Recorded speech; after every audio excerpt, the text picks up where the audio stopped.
Hello dear students of class 12th।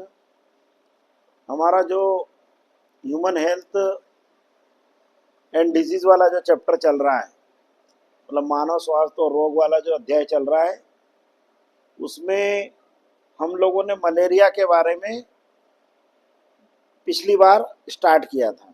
Malaria protozoa parasite के द्वारा होने वाली एक डिजीज है। ये जो पैरासाइट है, मलेरिया पैरासाइट, जिसको हम लोग प्लाज्मोडियम वाइवेक्स कहते हैं, इसकी 4 स्पीसीज पाई जाती है। तो एक ये क्वेश्चन भी परीक्षा के अंदर पूछते हैं वो कि मलेरिया परजीवी की किन्हीं 4 प्रजातियों के नाम लिखिए। तो इसकी 4 स्पीसीज होती है: प्लाज्मोडियम वाइवेक्स, प्लाज्मोडियम फेल्सीफेरम, प्लाज्मोडियम मलेरियाई और प्लाज्मोडियम ओवेल। इन चारों स्पीसीज में सबसे डेंजर, सबसे खतरनाक प्लाज्मोडियम फेल्सीफेरम होता है। इन चारों का लाइफ साइकिल मोर और लेस एक जैसा होता है, और फेल्सीफेरम इसलिए डेंजरस होता है क्योंकि ये जो फेल्सीफेरम होता है, ये हमारे ब्रेन में जो सेरिब्रो स्पाइनल फ्लूइड होता है, वहाँ पर जाकर ये इन्फेक्शन कॉज करता है, जिससे ब्रेन फीवर होता है, जिसको हम लोग सामान्य बोलचाल की भाषा में मस्तिष्क ज्वर कहते हैं। इसके कारण से ये खतरनाक होता है। जितनी भी ये चारों स्पीसीज हैं, ये चारों डाइजेनेटिक एंडोपेरासाइट है, द्विजीनी परजीवी है। डाइजेनेटिक एंडोपेरासाइट का मतलब ये होता है ऐसे पैरासाइट या ऐसे परजीवी जिनका लाइफ साइकिल 2 डिफरेंट होस्ट में कंप्लीट होता है, मतलब 2 अलग अलग होस्ट में पूर्ण होता है। ऐसे पैरासाइट को हम लोग डाइजेनेटिक एंडोपेरासाइट या द्विजीनी अंतःपरजीवी कहते हैं।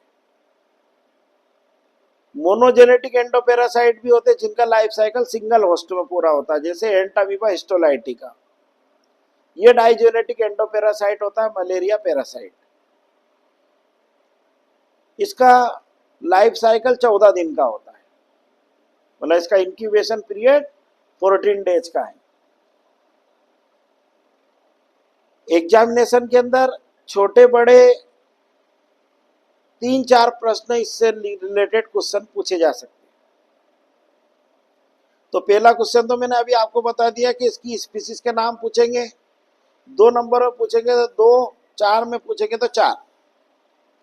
अब अगर बड़ा क्वेश्चन आया कि मलेरिया पैरासाइट या मलेरिया परजीवी के जीवन चक्र को समझाइए, ये 4 नंबर का क्वेश्चन है, और इस यूनिट में से 4 नंबर का एक क्वेश्चन आएगा। ठीक है, क्योंकि ये यूनिट भी 14 मार्क्स की है, और इस यूनिट का ये पहला वाला जो चैप्टर है मेजर चैप्टर है। अब इसकी लाइफ साइकिल के बारे में हम लोग समझते हैं। इसके अलावा इसमें से 2 और छोटे छोटे 1 वर्ड क्वेश्चन भी पूछते। पहले मैं आपको वो हाईलाइट करके बता देता हूँ। एक 1 वर्ड क्वेश्चन आता है कि मलेरिया परजीवी की संक्रमणकारी अवस्था क्या होती है, मतलब infective stage of malaria parasite.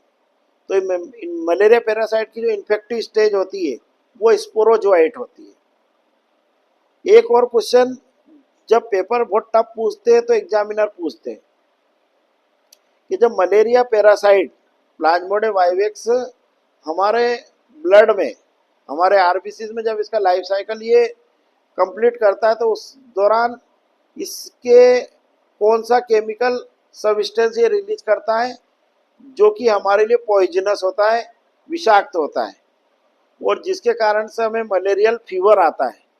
उस केमिकल सब्सटेंस का नाम लिखिए। तो उसका नाम होता है हीमोजोइन।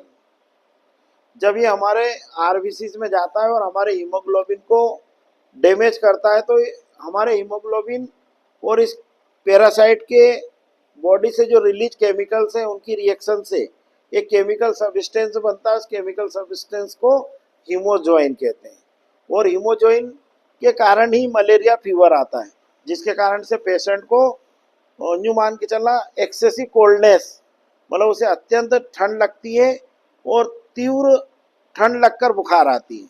मतलब मलेरिया का फीवर अन्य जितने भी पैरासाइट होते हैं, जितने अन्य परजीवी होते हैं जिनके कारण से हमें फीवर आता है, उस फीवर से इसका फीवर इस मामले में भिन्न होता है कि इसमें एक्सेसिव कोल्डनेस होता है, सीवरिंग होती है बॉडी में, मतलब कंपन होता है। इसलिए मलेरिया को सामान्य भाषा में जूड़ी बुखार भी कहते हैं, ठीक है ना। और इसका जो लाइफ साइकिल है वो दो अलग अलग पोषकों में पूर्ण होता है, दो अलग अलग होस्ट में पूर्ण होता है। इसका जो प्राइमरी पोषक होता है, मतलब प्राथमिक पोषक होता है, प्राइमरी होस्ट होता है, वो होते हैं ह्यूमन बींग, मनुष्य, जहाँ पर ये अपना असेक्सुअल साइकिल कंप्लीट करता है लीवर और आरबीसी के अंदर, ठीक है। और सेकेंडरी होस्ट जो होता है इसका, मतलब इसका जो द्वितीयक पोषक है, वो द्वितीयक पोषक होता है इसका फीमेल एनाफिलीज मॉस्किटो, मादा एनाफिलीज मच्छर, जिसमें ये इसका सेक्सुअल साइकिल पूरा करता है, मतलब लैंगिक चक्र पूरा करता है। और वाट एवर डैमेज, मतलब जो भी डैमेज होना है, जो भी नुकसान होगा वो ह्यूमन बींग को होगा, मतलब मनुष्य को होगा, ठीक है ना। क्योंकि मलेरिया अपने आप में एक डिजीज तो है ही सही, मलेरिया के अगले सिम्टम के रूप में हमें जॉन्डिस होता है, मतलब पीलिया होता है, क्योंकि जो मलेरिया का पैरासाइट है प्लाज्मोडियम वाइवेक्स, इसका जो मेन फूड सब्सटेंस जो हमारी बॉडी के अंदर होता है वो होता है हीमोग्लोबिन, मतलब ये हीमोग्लोबिन को खाता है, ठीक है ना। इसके कारण से हमें अगला जो इसके सिम्टम्स के रूप में आता है वो आता है आपका जॉन्डिस, पीलिया, ठीक है ना। और एनीमिया भी हो जाएगा, मतलब malaria itself cause 3 disease, malaria तो हो गई सही, इसके अलावा आपका एनीमिया भी होगा और जॉन्डिस भी होगा। और इसका लाइफ साइकिल 14 दिन में पूरा हो जाता है। और whatever damage made by this parasite in human being, मतलब जो भी नुकसान होगा ये मनुष्य के अंदर होगा। और इस पैरासाइट का जो लाइफ साइकिल है, मैंने अभी आपको कहा, 2 अलग अलग होस्ट में पूर्ण होता है। इसके कारण से इसको डाइजेनेटिक एंडोपैरासाइट कहते हैं, द्विजनी अंतःपरजीवी कहते हैं। तो सबसे पहले हम लोग इसका लाइफ साइकिल समझते हैं, ध्यान से समझेंगे। और इसका डायग्राम बनाने के लिए भी परीक्षा में एग्जामिनर पूछते हैं, और इसका डायग्राम बनाएंगे जब भी आपको कंप्लीट नंबर मिलेंगे, 4 नंबर, ठीक है। तो सबसे पहले हम लोग समझते हैं इसका लाइफ साइकिल, इसका लाइफ साइकिल में क्या क्या स्टेप होती, कैसे इसका लाइफ साइकिल कंप्लीट होता है। जैसे ही कोई इन्फेक्टिव फीमेल एनाफिलीज मॉस्किटो, मतलब जब भी जैसे ही कोई संक्रमणकारी मादा एनाफिलीज जो मच्छर होती है, जब वो ह्यूमन बींग को के बॉडी के ऊपर बैठती है, और जब वो बैठती है तो वो हमारी बॉडी के अंदर 2 टाइप के उसके बॉडी पार्ट्स होते हैं मॉस्किटो के अंदर, वो हमारी बॉडी में डालती है। एक होता पियर्सिंग और एक होता सकिंग, हिंदी में बोलते हैं चुभाने वाले और चूसने वाले उपांग।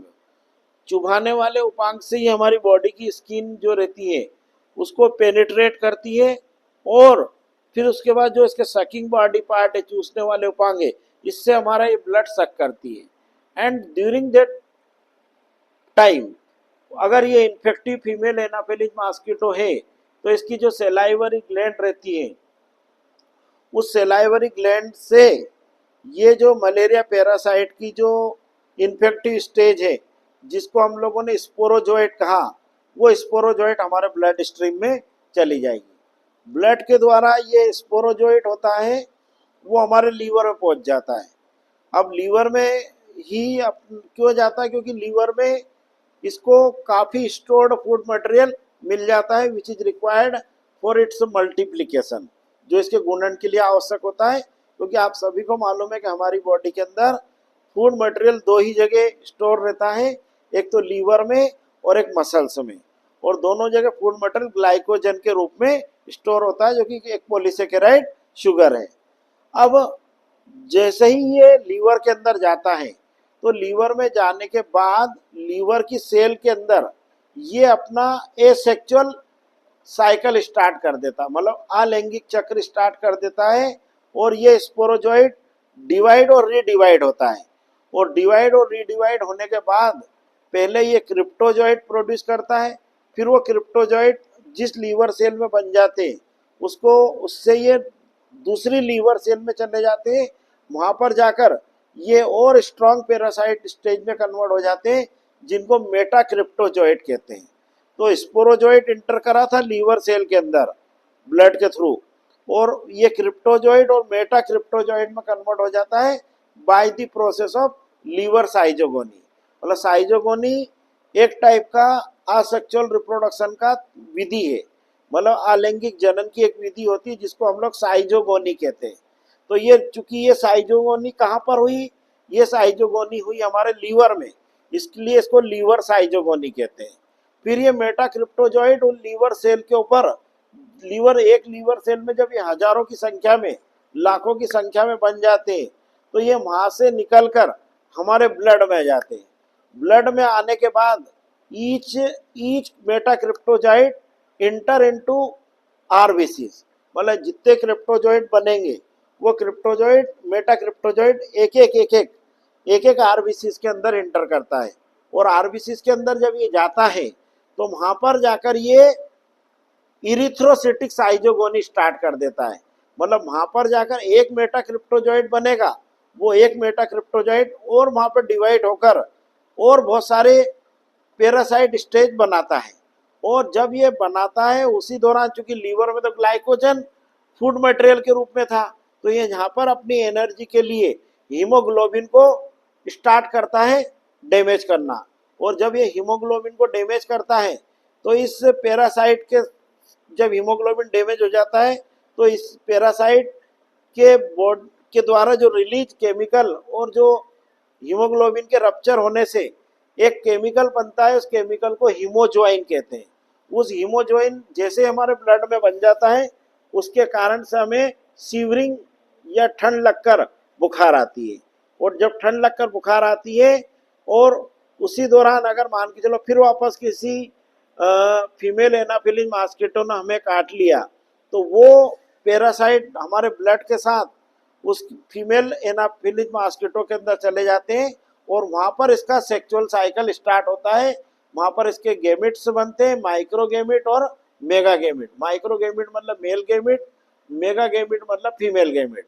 और उन गेमिट्स के बीच में फर्टिलाइजेशन होता है, फर्टिलाइजेशन के बाद जाइगोट बनता है, और जो जाइगोट होता है वो इस मॉस्किटो के स्टोमक की वाल से चिपक जाता है, और इसके चारों ओर एक सिस्ट बन जाती है, which prevent it from the effect of gastric juices secreted by the wall of stomach of the mosquito. और वो जो सिस्ट बनती है, उस सिस्ट के अंदर ही इसका जो जाइगोट का जो न्यूक्लियस है वो डिवाइड करने लगता है माइटोसिस सेल डिवीजन के द्वारा, 1 से 2, 2 से 4, 4 से 8, 8 से 16, 32, 64, 128, ऐसे हजारों की संख्या में इसके अंदर स्पोरोजोइड बन जाते हैं।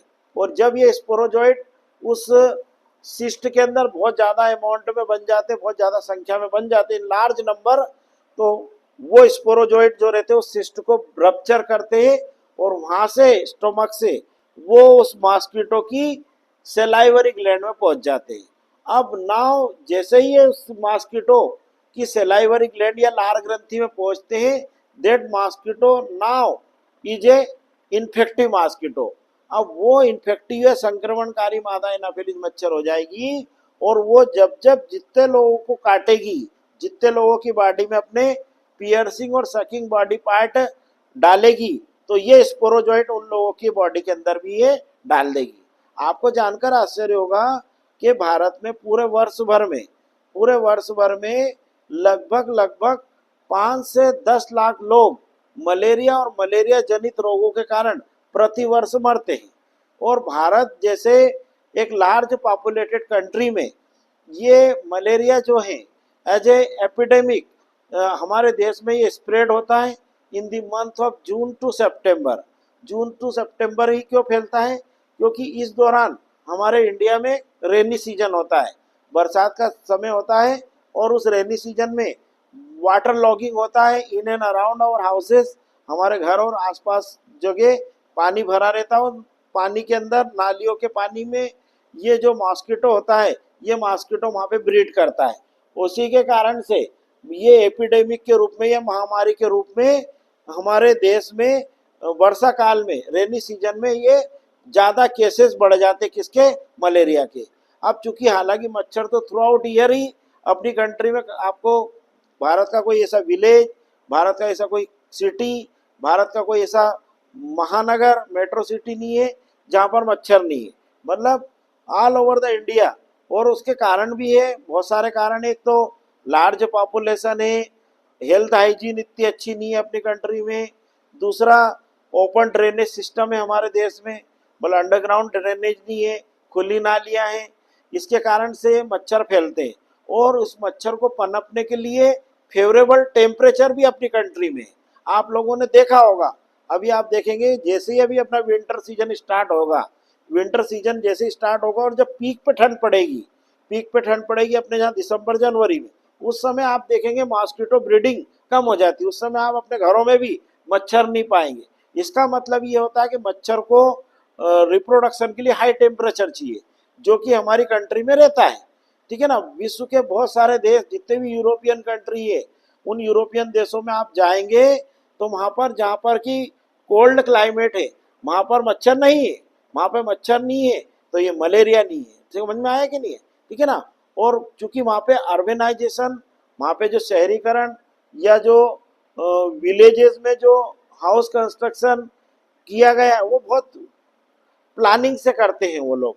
वहाँ पे अंडरग्राउंड ड्रेनेज सिस्टम रहता है, और वहाँ की जो गवर्नमेंट्स रहती है, वहाँ की जो भी उन देशों की जो सरकारें हैं, उन देशों के जो नेता हैं, they shows their accountability toward the common peoples. मतलब वहाँ के राजनेता, वहाँ की जो सरकारी तंत्र है, उन सरकारी तंत्र की वहाँ के आम जनता के प्रति अकाउंटेबिलिटी है, मतलब जिम्मेदारी है, और वो जिम्मेदारी से काम करते हैं। इसके कारण से उन देशों में मलेरिया नहीं है।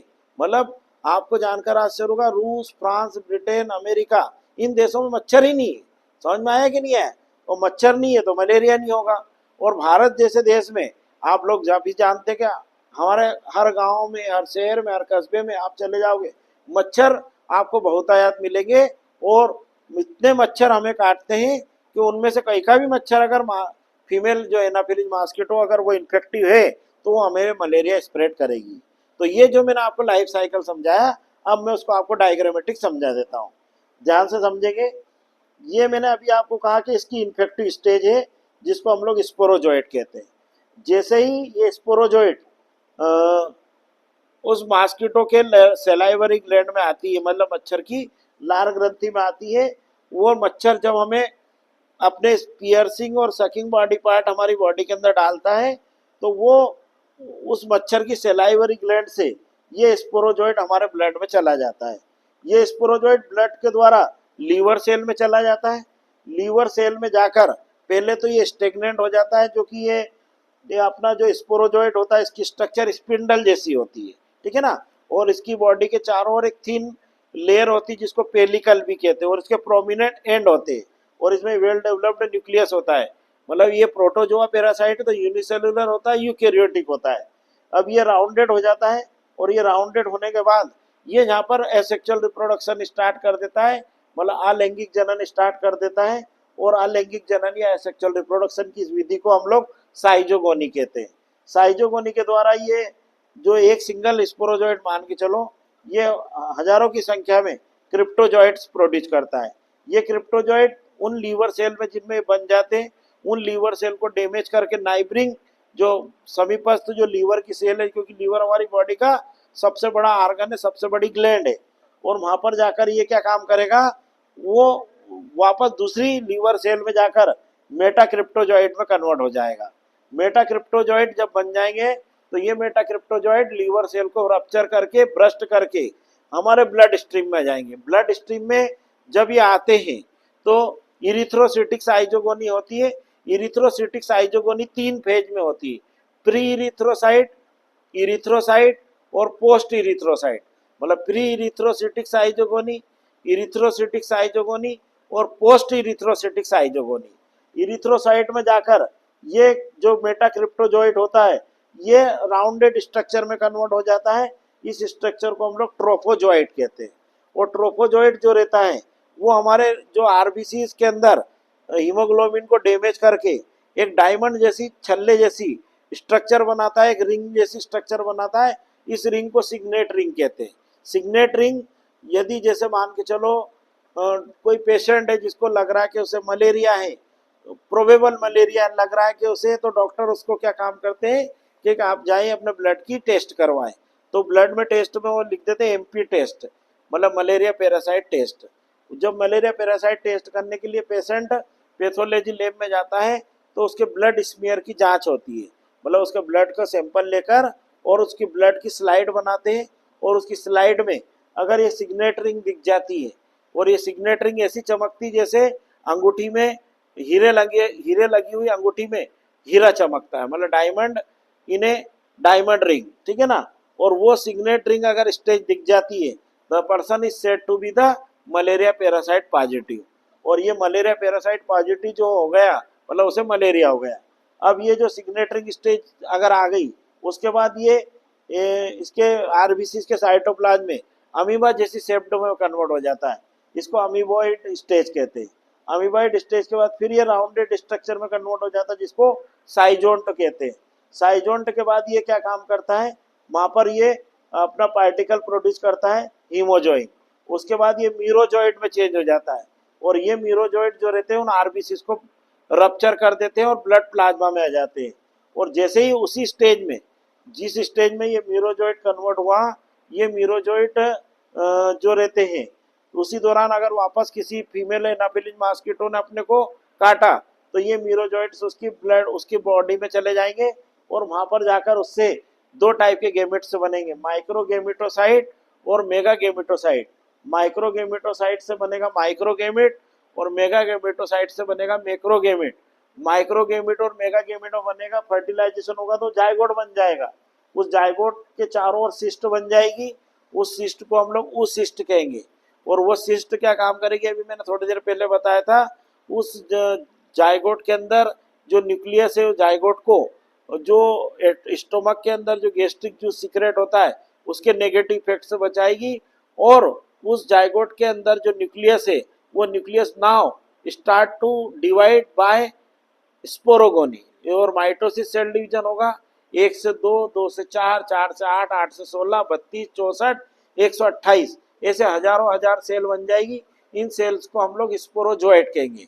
और ये स्पोरोजोइट जब लार्ज नंबर में बन जाएंगे तो वो उस सिस्ट को ब्रेक कर देंगे, मतलब उस सिस्ट को फाड़ देंगे और वो स्पोरोजोइट उस स्टोमक मतलब फीमेल मॉस्किटो के स्टोमक से उसकी सेलाइवरी ग्लैंड में पहुंच जाएगी।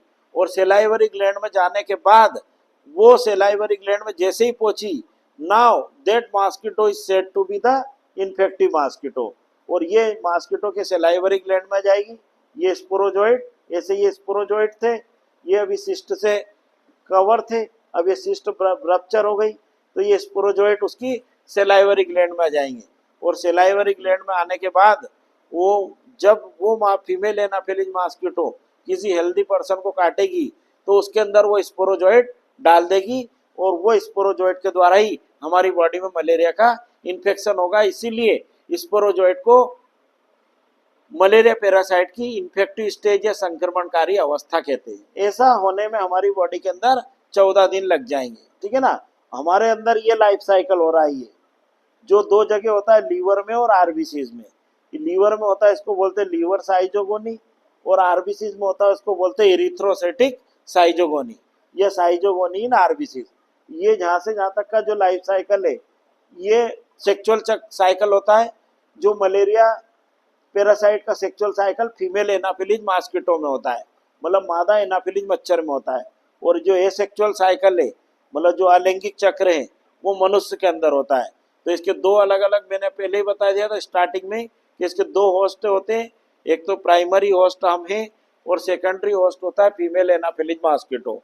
हमारे अंदर ये एसेक्सुअल रिप्रोडक्शन करता है लीवर और आरबीसीज में, और मच्छर के अंदर ये सेक्सुअल साइकिल करता है मतलब लैंगिक चक्र करता है। तो इस टाइप से इसका ये लाइफ साइकिल दो अलग अलग होस्टों में पूर्ण होता है, एक तो मनुष्य के अंदर और एक ये आपका मॉस्किटो के अंदर, फीमेल एनाफिलिस मॉस्किटो में। इसके अलावा जब ये पूरा हमारे हीमोग्लोबिन को डैमेज कर देता है तो उसके कारण से हमारे जो आरबीसीज हैं उनके साइटोप्लाज्म में सफनर ग्रेन्यूल्स भी बनने लगते हैं, ठीक है ना, सुपनर ग्रेन्यूल्स बनने लगते हैं। तो हीमोजोइन सुपनर ग्रेन्यूल्स ये हमारे ब्लड के द्वारा हमारी टेस्ट बड के इन एंड अराउंड आ जाते हैं, मतलब हमारे बकल कैविटी में आ जाते हैं जहाँ पर टेस्ट बड या स्वाद कलिकाएं होती है। इसके कारण से हमारे मुंह का जो स्वाद होता है वो कड़वा हो जाता है, ठीक है ना, बिटर इन टेस्ट हो जाता है और हम जो भी खाते हैं हमें वो चीज़ें कड़वी लगने लगती है, मतलब हमें उस चीज़ों को हम लोग उसको खा नहीं पाते, जिसके कारण से पेशेंट का वजन भी कम होने लगता है। और अगर वंश द मलेरिया कर तो अगर अपन को हो गया तो जांच करवाएंगे, जांच करवाने में अगर अपन मलेरिया पैरासाइट पॉजिटिव हैं तो इसकी फिर ड्रग्स है और ट्रीटमेंट स्टार्ट होता है। पैरासीटामॉल ड्रग जो है, हाइड्रोक्सीक्लोरिन है, रिसोचिन है, ठीक है ना, और क्रोसिन है। ये चार ड्रग जो है they are very useful to treat the malaria, ठीक है ना। कौन कौन सी, एक तो आपके पैरासीटामॉल ड्रग है, एक आपका रिसोचिन है, एक हाइड्रोक्सीक्लोरिन है और एक क्रोसिन है, ठीक है ना। और ये चारों ड्रग जो है एक प्लांट से प्राप्त होती है, उसकी छाल से प्राप्त होती है। उस प्लांट का नाम होता है सिनकोना ऑफिसिनेलिस।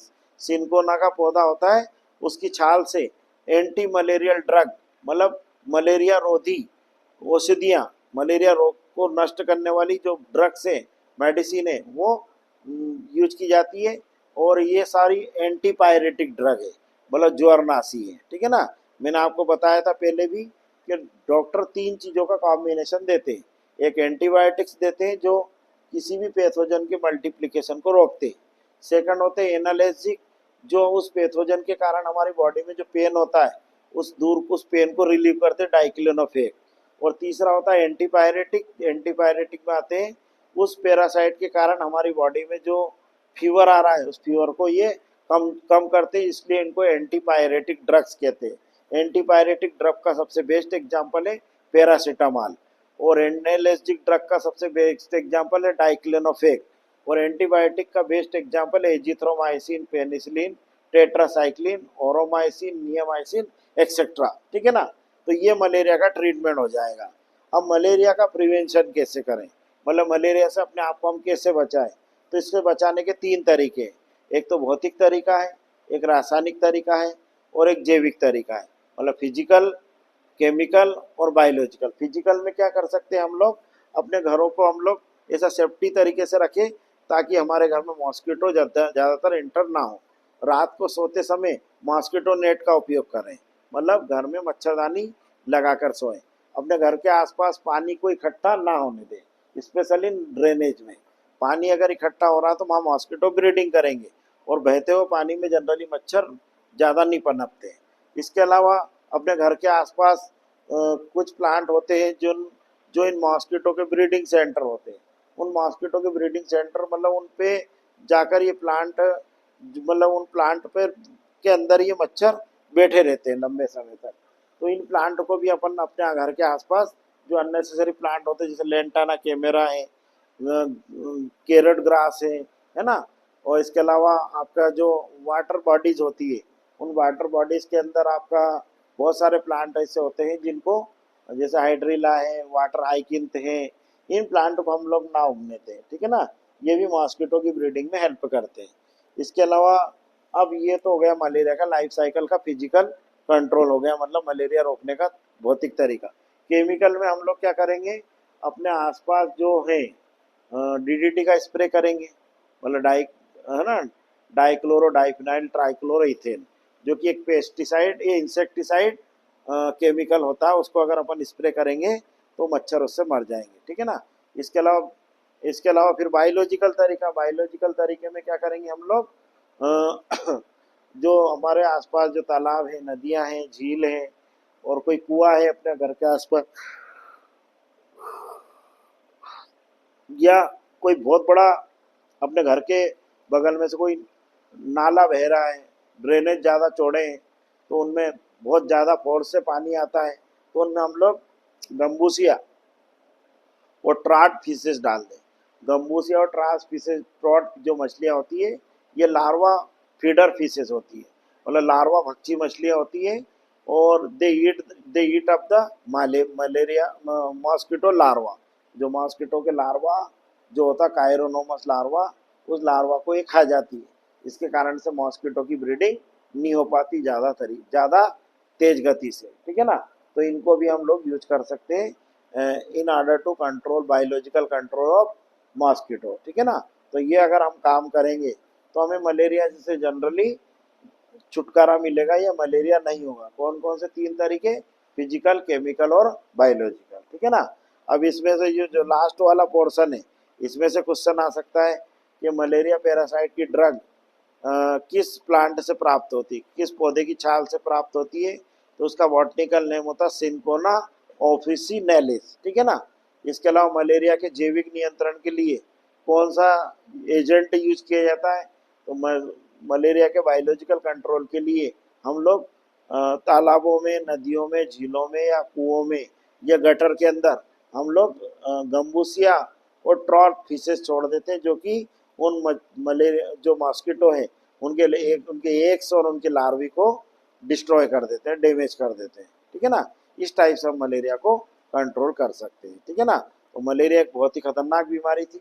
इससे छोटे से लेकर लगाकर आपको बड़े सारे क्वेश्चन मैंने समझा दिए। आई थिंक आपको ये वीडियो पसंद आया होगा।